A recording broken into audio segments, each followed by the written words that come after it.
para sa lagay ng ating panahon ngayong umaga po ng March 4, 2025. Sa ngayon po ay nananatili na easterlies ang hangin na umiihip ngayon dito sa ating bansa.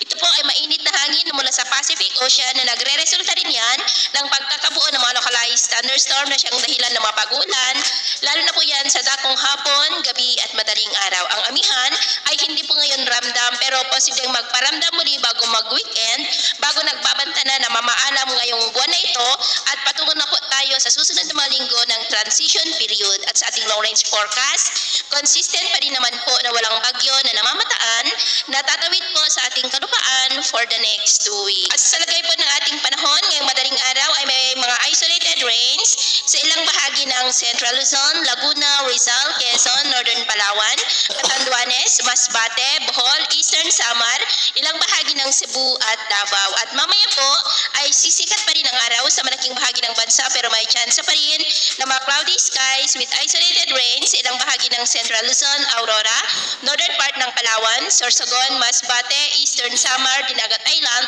at Zamboanga.